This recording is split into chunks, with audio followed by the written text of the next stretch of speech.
Halo pemirsa TVR Parlemen dimanapun Anda berada, senang sekali tentunya menyapa Anda kembali dalam program Kabar Nusantara bersama saya Alfat Rizky. Dan pemirsa, saya membawa kabar baik nih bagi pemirsa, yaitu DPR RI tahun ini atau tahun 2024 ini kembali membuka program Parlemen Remaja. Di mana program parlemen remaja ini sudah dilakukan bertahun-tahun, dan pada esensinya ini parlemen remaja memberikan pendidikan politik dan juga keparlemenan bagi para remaja. Siapa sih ini para remaja? Yaitu pelajar tingkat sekolah menengah atas ataupun SMA ataupun yang sederajat, di mana dari masing-masing daerah ini dikumpulin menjadi satu mewakili daerahnya masing-masing seperti halnya anggota DPR RI. Dan kebetulan pada tema Parlemen Remaja tahun 2024 ini mengangkat tema terkait dengan generasi cerdas, pendidikan berkualitas mewujudkan Indonesia emas. Lalu bagaimana nih membahasnya atau mewujudkan pendidikan yang berkualitas menuju Indonesia emas? Sudah bersama saya anggota Komisi 10 DPR RI dari fraksi PKS, Ibu Ledia Hanifah untuk daerah pemilihan Jawa Barat 1. Ibu sehat, Ibu? Alhamdulillah. Alhamdulillah sehat, Ibu. Sehat itu penting sekarang. Iya betul. Terima kasih sudah hadir bersama kami. Walaupun saya tahu Ibu lagi sibuk-sibuknya ini, tapi sudah menyempatkan waktu untuk datang di studio TVR Parlemen. Dan juga ada alumni Parja nih pemirsa tahun 2023, Mas Brian Aktur Alexander. Betul ya? Betul. Sehat, Mas? Puji Tuhan sehat. Alhamdulillah. Dari SMA mana, Mas? Dari SMA 83 Jakarta di Jakarta Utara. Jadi sangat berjuang nih untuk bertemu Ibu Ledia. Alhamdulillah. Langsung dari Terima legislator kasih ya, dan sebagainya. Nah, pemirsa, kami akan ngobrol sedikit terkait dengan penyelenggaraan Parlemen Remaja di tahun 2024. Langsung kita hadirkan juga alumni dari 2023-nya nih, Ibu. Tapi sebelum itu, Ibu melihat pendidikan di Indonesia ini sudah seperti apa, Bu, saat ini Ibu melihatnya? Saat ini sih sebenarnya kalau kita lihat dari laporan di Kementerian Pendidikan Kebudayaan Ristek ya, kita rata-rata lama bersekolah kan masih 8,6 tahun. Artinya belum selesai sampai SMP. Padahal kita berharap setidaknya kita 12 tahun bisa selesai. Karena apa? Karena ketika kemudian kita bicara 12 tahun, kan setidaknya paradigma berpikir itu sudah berubah. Dan kita akan berhadapan dengan dunia global yang luar biasa tantangannya. Jadi memang harus dipersiapkan dengan lebih matang. Saat ini kita baru berusaha untuk bisa mencapai target itu 12 tahun. 12 tahun ini. Nah, ada PR lainnya. 12 tahun itu berkualitas enggak? Nah, itu yang didorong 12 tahun yang berkualitas. Jadi memang kita masih punya banyak PR, tapi mudah-mudahan 2045 PR itu sudah terselesaikan. Pas Indonesia emas momentumnya, Bu ya. Maunya sih sebelumnya ya, kan banyak PR-nya. Maunya sih sebelumnya supaya apa? Supaya kita tidak mengalami musibah demografi. Kita sudah hampir melewati masa bonus demografi, tapi ketika kemudian bonus demografinya kelewat masanya, terlambat kita mengantisipasinya, akan jadi musibah, nauzubillah min dzalik. Jangan sampai itu terjadi. Jadi jangan cuma hanya banyak penduduknya tapi juga kurang produktif, apalagi untuk mewujudkan produktif itu juga perlu pendidikan yang berkualitas. Kalau Mas Brian sendiri melihat dari pendidikan Indonesia saat ini, Mas Brian ini kan saat ini baru saja atau masih mengenyam pendidikan tentunya. Nah, kira-kira melihat pendidikan saat ini gimana? Kalau dari aku pribadi, bahwa mungkin kayak tahun ini aja tema Parja itu tentang pendidikan. Banyak teman-teman tuh yang kurang aware, masih ada yang banyak yang nanya, Kak, masalah pendidikan tuh apa sih? Padahal nyatanya kalau kita melihat di pendidikan Indonesia yang seperti sudah dijelaskan oleh Ibu, ada banyak sekali permasalahan, contohnya kalau di remaja bullying itu masih ada terjadi. Sekolah ya. Jadi sebenarnya kalau berbicara tentang masalah pendidikan itu banyak banget topiknya. Dan mungkin sebagai seorang remaja, sebagai seorang Gen Z, pemuda, kita tuh juga punya peran. At least ketika mungkin di sekolah, di instansi pendidikan, kita bisa melihat apakah sebenarnya ada pendidikan yang kurang nih sebenarnya. Bisa nggak kita berperan? Kayaknya pemuda-pemuda kayak ini perlu diperbanyak di pemirsa di Indonesia untuk menyambut Indonesia emas ya, Bu ya. Nah, tapi tadi Masnya ini kan sebagai Mas Brian ini sebagai alumni Parja tahun 2023. Nah, kira-kira waktu itu motivasi mendaftar Parlemen Remaja tuh apa sih? Di saat lainnya mungkin sedang sibuk ngopi, nongkrong. Ini ada inisiatif belum daftar Parlemen Remaja ini. Ini sangat luar biasa. Kira-kira apa motivasinya? Baik, kalau dari saya pribadi, Parlemen Remaja itu merupakan sebuah hal yang merubah hidup saya. Karena Parja ini kan program nasional. Parlemen Remaja ini program nasional diikuti dari pemuda remaja SMA sederajat dari Sabang sampai Merauke. Dan dibiayai, difasilitasi. Jadi kebetulan saya tahu Parja itu dari tahun 2022 karena memang ada alumni dari organisasi saya yang merupakan anggota Parja juga di tahun 2022. Lalu oleh karena itu saya sharing sama beliau dan beliau memang menyarankan coba untuk ikut Parja karena di situ bakal bisa mengunlock atau membuka banyak peluang banyak networking yang sehingga itu akhirnya juga bahkan menurut saya pribadi ya, ada banyak kesempatan yang saya dapatkan sekarang itu juga karena berkat Parj itu sendiri. Karena memang ketika mendengar pengalaman beliau bilang bahwa beliau akhirnya bisa punya teman dari Sabang sampai Merauke yang mungkin kalau dulu saya pribadi ketika sebelum Parj itu mungkin cuma kenal teman-teman dari DKI Jakarta, teman-teman Jabodetabek. Tapi ketika di Parj itu harus berkumpul, harus juga bisa dibilang bersosialisasi dan bernetworking sama teman-teman dari Sabang sampai Merauke yang sampai sekarang pun ada beberapa teman-teman yang dari Parj saya itu akhirnya satu project, mungkin kolaborasi yang itu akhirnya bisa menjadi sesuatu yang impact buat lebih besar lagi ke depan. Baik Mas Brian, Bu, kalau misalkan melihat dari kegiatan seperti Parlemen Remaja ini, seperti yang kita tahu kan banyak mindset terkait dengan Gen Z, kemudian juga anak-anak muda mungkin kurang tertarik terhadap politik atau lebih pada apatis kepada politik, dunia politik. Tapi Mas Brian ini sudah mencontohkan bahwa ternyata generasi kita ada loh yang tertarik mau mendaftar Parlemen Remaja. Kira-kira menurut Ibu, Parlemen Remaja ini apakah bisa meningkatkan atau cukup efektif untuk meningkatkan pendidikan politik dan juga keparlemenan kepada generasi muda? Iya sebenarnya karena gini, karena kita memahaminya politik itu udah gitu aja pemilu titik gitu. Padahal hanya itu aja politik kan? itu bukan itu, politik itu bukan cuma itu ya, tapi politik itu adalah bagaimana kita mengelola negara. Dan mengelola negara itu kan berarti kita yang kebagian dikelola kan. Terus sebagai warga negara boleh dong kita bilang, saya nggak mau dikelola kayak gitu, saya maunya lebih baik lagi misalnya. Berarti harus ada partisipasi. Nah partisipasi inilah yang menjadi bagian yang sangat penting. Nah tapi kan selama ini karena kita selalu diberitahu bahwa politik itu yang A, B, C, D, E, yang secara umum lebih kepada negatif, orang jadi a priori. Tapi kita mendorong dengan program Parlemen Remaja ini, ayo kita mulai dari yang remaja, biar tahu sebenarnya seperti apa sih gitu ya.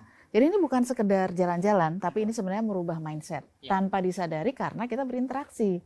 Nah perubahan mindset yang dari interaksi itu dan kemudian jadi lihat, tambah pengetahuan sebenarnya bisa mendorong kita untuk nanti berpikir, aduh nanti aku kalau mau kuliah, mau ngambil apa ya, kalaupun mau ngambil yang nggak jurusan politik, itu tetap kita tahu bahwa misalnya saya mau ngambil kedokteran, karena kita harus memperbaiki kondisi sistem kesehatan di Indonesia. Misalnya, saya mau ngambil jurusan teknik metalurgi, karena saya ingin memperbaiki juga nanti bagaimana perkembangan riset di Indonesia. Jadi dunia politik itu bisa di segala sektor, Bu ya? Bisa sebenarnya di segala sektor, karena semua kan memerlukan penataan. Nah politik itu kan menata, nah jadi ini adalah bagian yang memang harus kita sampaikan juga ke masyarakat. Nah, salah satu hal yang sekarang di periode ini 2019 sampai 2024 ini DPR punya tim Open Parlemen. Nah, tim Open Parlemen itu mendorong supaya parlemen di Indonesia DPR RI ini lebih terbuka, lebih mudah diakses, jadi orang bisa tahu haknya sebagai warga negara itu sedang diperjuangkannya seperti apa. Baik, Mas Brian, ini Bu saya juga kepo Bu terkait dengan DPR RI atau persepsi masyarakat sebelum mengenal DPR RI. Kira-kira dulu bayangan Mas Brian DPR RI itu seperti apa? Sebelum mengikuti Parlemen Remaja ya tentunya. Waduh, pertanyaannya kalau dari kacamata saya Ibu, mungkin dulu melihat bahwa menjadi seorang DPR itu mudah mungkin ya. Karena mungkin paling cuman rapat dan sebagainya, mungkin itu kan stigma. Cuman ketika sampai dan menjadi anggota Parlemen Remaja kurang lebih itu kemarin tahun saya itu kurang lebih 1 minggu. Jadi memang sangat-sangat padat, penuh sekali jadwalnya dan juga isinya belajar semua. Dan karena di situ tuh nggak cuman terkait belajar, cuman praktik juga. Karena memang di Parja itu, di Parlemen Remaja ada kita simulasi rapat, berbagai rapat, dari rapat kerja, rapat panitia kerja, rapat sidang paripurna juga. Jadi ternyata sesulit itu loh untuk kita itu bisa merundingkan. Dan kalau di zaman saya itu ada beberapa DIM, daftar inventaris masalah yang dibahas. Dan ternyata sulit untuk menyatukan pemikiran, apalagi itu kan aspirasi. Kalau dari saya pribadi sebagai seorang ketua fraksi, itu untuk menyatukan pendapat dari semua anggota fraksi, aspirasi yang ada menjadi satu keputusan ataupun satu suara yang sama, itu sangat sulit. Mungkin kalau saya bisa bilang kalau di Parja itu menjadi anggota Parlemen Remaja, itu capainya di otak. Karena kita perlu untuk gimana caranya nih supaya teman-teman itu juga sepakat. Dan tentu dalam hal itu juga menjadi kontrol diri bahwa kita tuh tidak boleh terus hanya memaksakan pendapat kita Bu ya supaya diterima. Tapi sedikit lagi Bu untuk terkait dengan hal ini, kira-kira kan persepsi masyarakat banyak yang tahu DPR nih isinya ini yang negatif-negatif yang banyak di media. Karena kan gorengan terkait dengan ada tagline DPR itu sangat luar biasa di media. Nah, Ibu melihatnya apa dengan adanya kegiatan Parlemen Remaja ini cukup bisa untuk meningkatkan citra DPR RI? Kan citra DPR juga baru saja meningkat, Bu. Jadi kalau dilihat gini, jangankan orang lain, ponakan saya aja pernah bilang gini, Wah enak kerjanya cuma duduk doang katanya gitu. Berbicara. Duduk doang dapat gaji katanya gitu. Dia karena dia belum tahu. Tapi kan semakin banyak anak-anak yang kemudian terlibat di dalam parlemen remaja, dia akan menceritakan pada teman-teman, ih ternyata gitu kan nggak gampang aja jadi anggota dewan, kan cuma sampai itu. Kadang-kadang kami rapat sampai dini hari. Nah, ketika rapat dini hari bukan cuma otak tapi stamina juga harus sehat. Harus jadi fisik dan otak. Ya tentu kita juga harus mentalnya harus siap karena kenapa kan kita melobikan banyak hal yang harus didiskusikan. Jadi parlemen remaja sebenarnya satu kesempatan positif buat anak-anak Indonesia untuk bisa tahu. Karena kan kalau cuma kunjungan ke DPR cuma sekilas melihat. Tapi kalau parlemen remaja dia akan ikut terlibat lebih dalam lagi. Dia jadi tahu oh iya ternyata anggota dewan tuh kerjaannya nggak gampang ya gitu, nggak hanya duduk, nggak segampang itu Roberto jadi lagu, gitu. Jadi itu bagian yang harus dipahami dan sebenarnya jadi lebih tahu dan itu lebih memperkaya batin mereka. Gitu. Baik, jadi bisa merubah mindset. Dan pemirsa jangan kemana-mana, tetaplah bersama kami di Kabar Nusantara.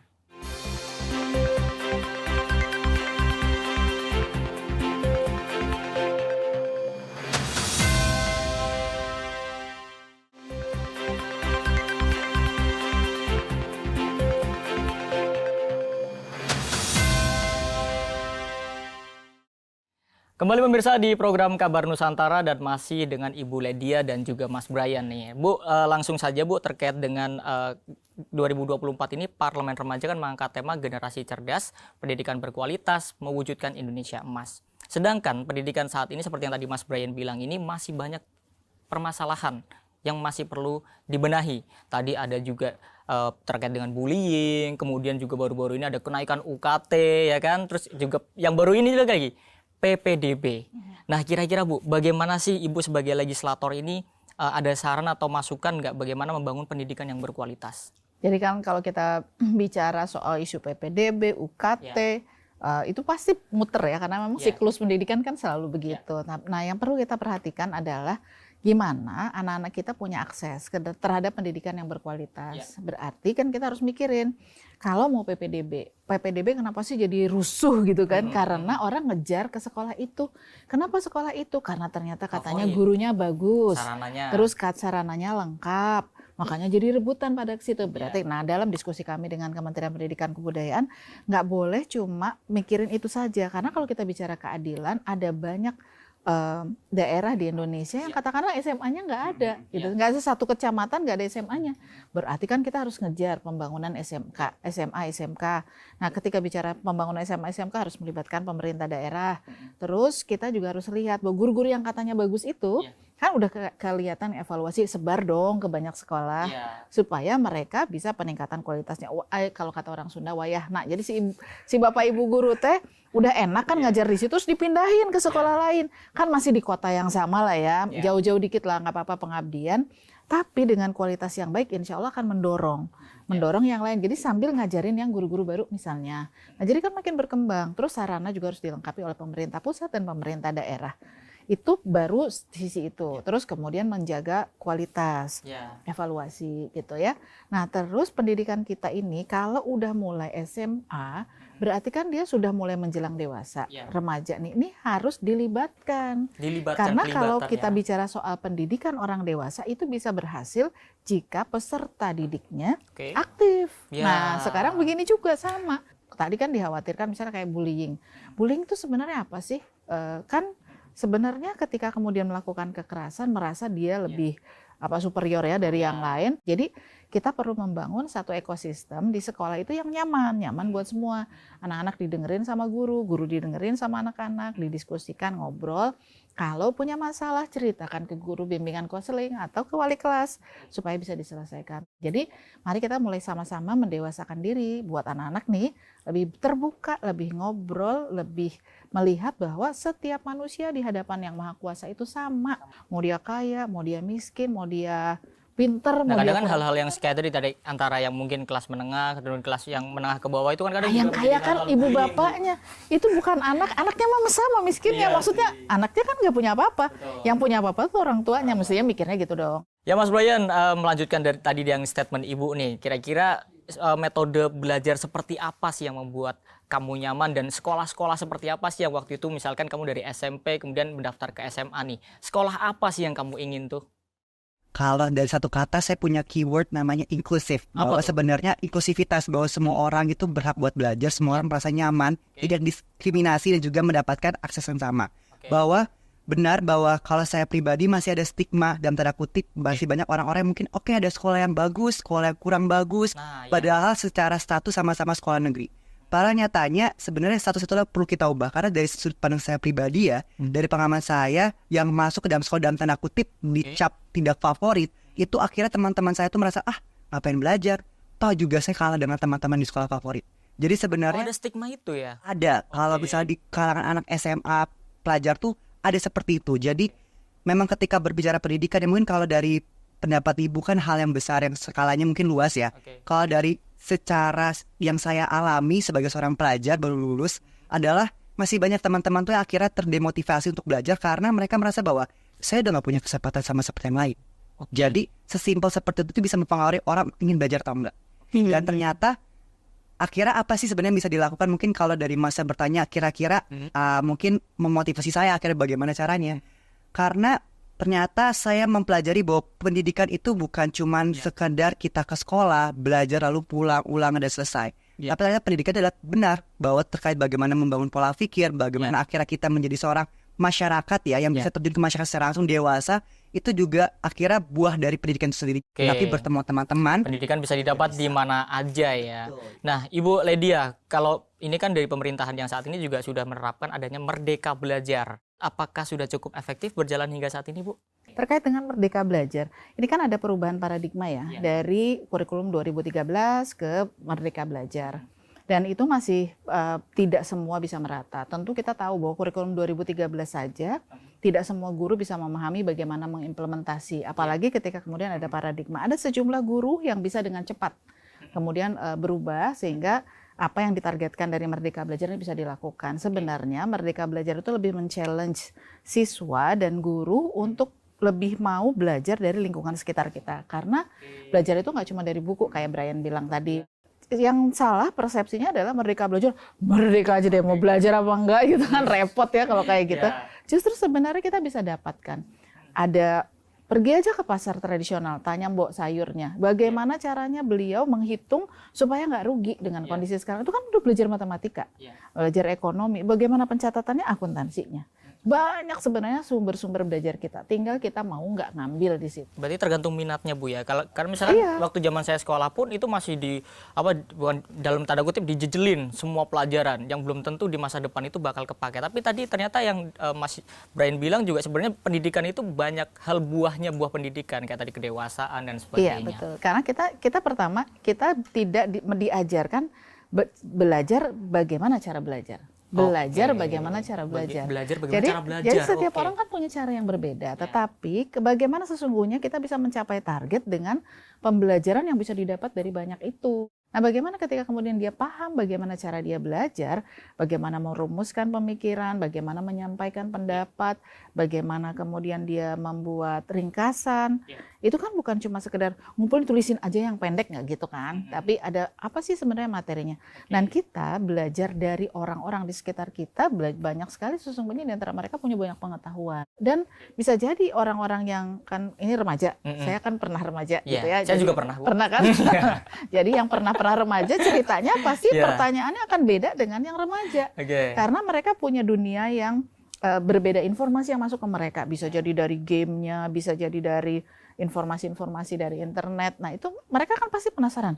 Jadi intinya Merdeka Belajar itu harusnya membuat satu suasana anak-anak mencintai ilmu, mencintai belajar, dan dia tahu, dia sudah belajar bagaimana caranya belajar. Sehingga lebih cepat menyerap ilmu yang diajarkan.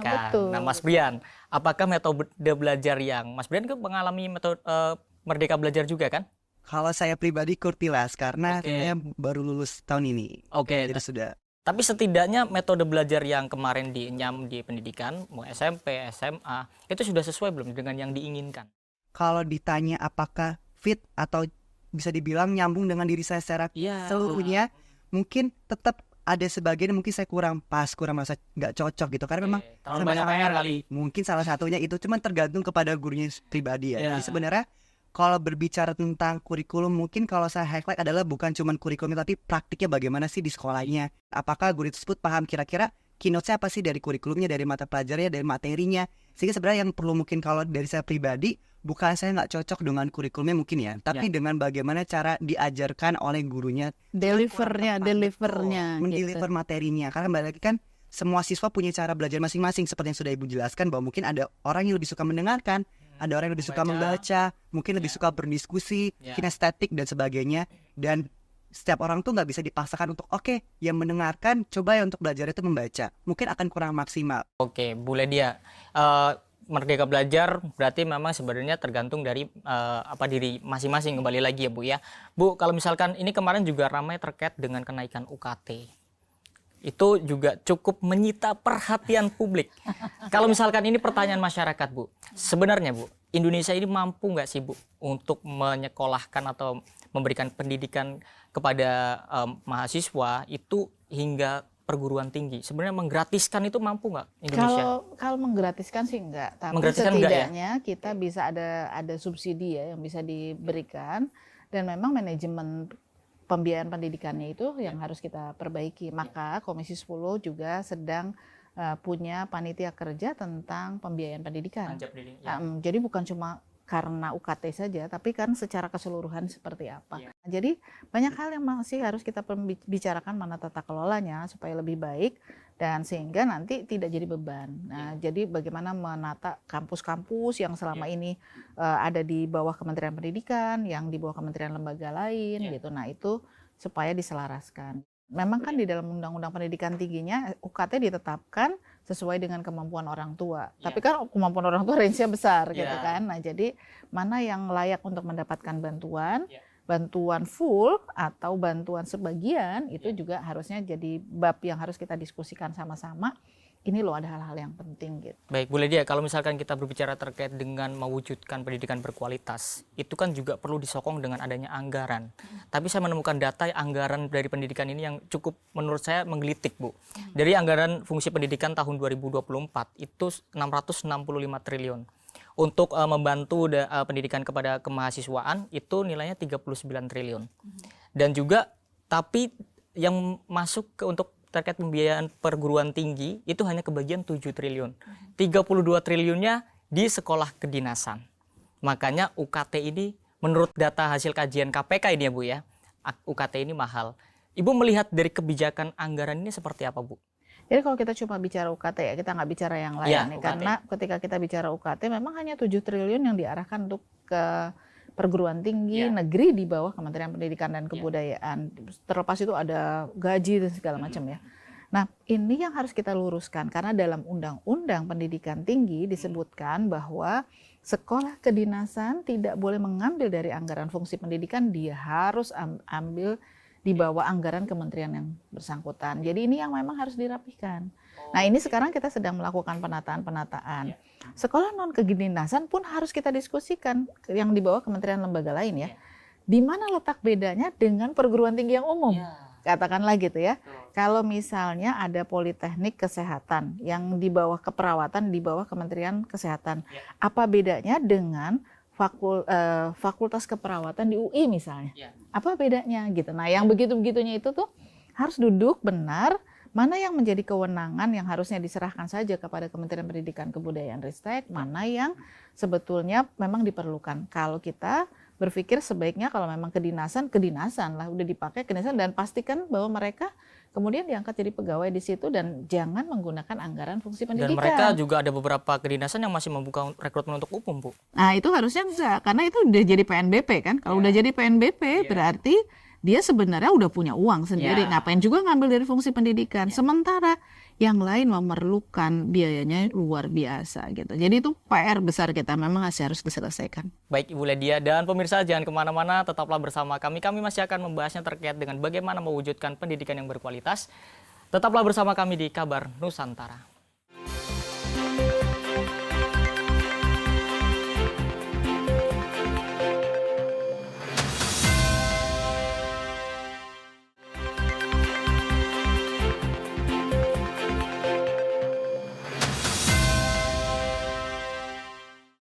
Baik, terima kasih pemirsa masih bersama kami dalam program Kabar Nusantara dan masih bersama dengan Ibu Ledia. Bu, langsung saja terkait dengan pembahasan Parlemen Remaja di tahun 2024 ini ada terkait dengan simulasi membahas RUU Sisdiknas. Nah, kira-kira hingga saat ini RUU Sisdiknas belum disahkan di DPR RI. Kira-kira apa kendalanya bisa diceritakan, Bu? Kita bukan belum disahkan, emang belum bahas. Belum jadi dibahas. Jadi kan memang tidak dimasukkan dalam prolegnas prioritas tahunan. Kalaupun dimasukkan sekarang nggak akan selesai pembahasannya. Jadi kalau kita bicara soal pendidikan, ini pesannya teman-teman di Komisi 10 tuh gini, nggak bisa kalau kita bikin kue, kurang telur, kurang terigu, bantet. Tapi masih bisa dimakan. Tapi kalau pendidikan kurang benar, nggak dilihat, rusaknya satu generasi. Jadi memang kalau kita mau bahas undang-undang Sisdiknas itu betul-betul harus dikaji dengan lebih dalam, mana evaluasi. Dan yang paling penting adalah evaluasi sekian tahun ini, bagaimana implementasi undang-undang pendidikan, apa persoalannya. Nggak bisa cuma pakai feeling-feeling aja, ini kayaknya nggak cocok deh. Campurin gini aja deh, di luar negeri begini. Nggak bisa, harus berbasis dengan muatan lokal kita dan bagaimana kemudian pengembangan ke depan. Yang paling penting adalah kita harus punya mindset ke depan itu SDM Indonesia akan seperti apa. Kan cuma bilang SDM unggul, generasi emas.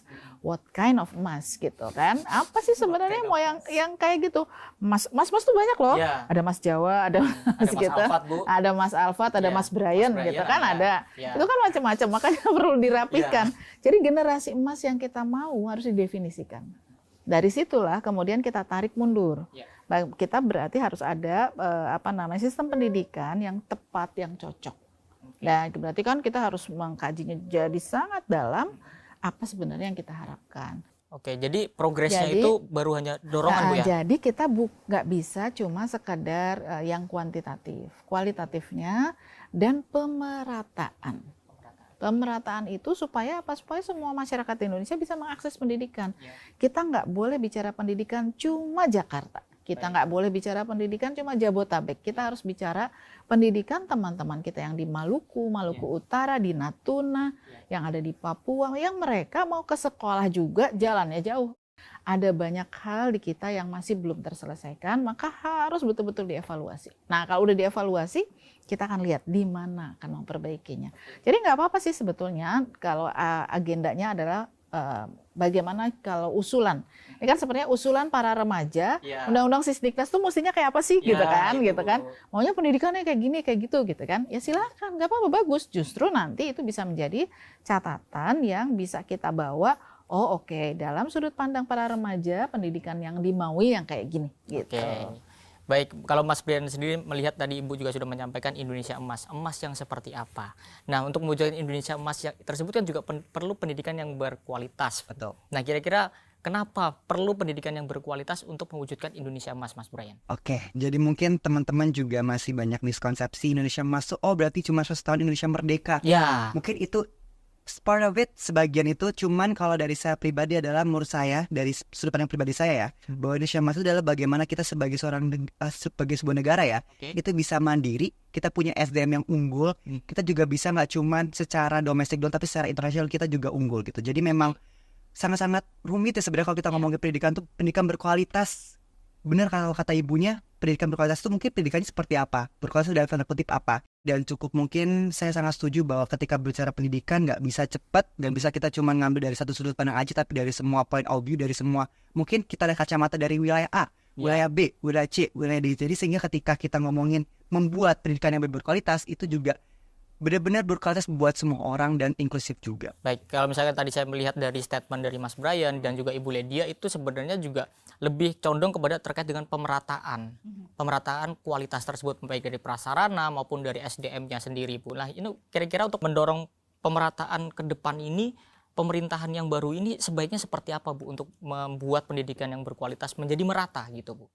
Jadi kalau kita bicara soal pendidikan, nggak bisa cuma diserahkan kepada Kementerian Pendidikan Kebudayaan Ristek. Karena ketika kemudian kita mau bicara, mau akses pakai Merdeka Belajar, kan Merdeka Belajar kan ada lebih banyak hal yang harus diakses via internet. Mau diakses via internet, listriknya nggak ada, internet nggak ada, jangankan internet nggak ada, listrik aja nggak ada, biarpet gitu kan, ngerusak alat gitu. Nah itu juga harus difikirkan, berarti tidak bisa cuma diselesaikan oleh Kementerian Pendidikan, harus diselesaikan oleh dan juga oleh pemerintah daerah karena kewenangan TK, SD, SMP ada di pemerintah kota kabupaten, SMA, SMK, SLB ada di provinsi.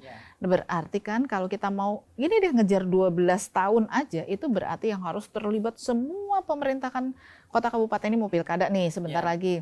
Pemerintah kota kabupaten dan juga pemerintah provinsi harus memikirkan mana yang paling ideal untuk anak-anak di daerahnya gitu. Nah, itu harus dipikirin.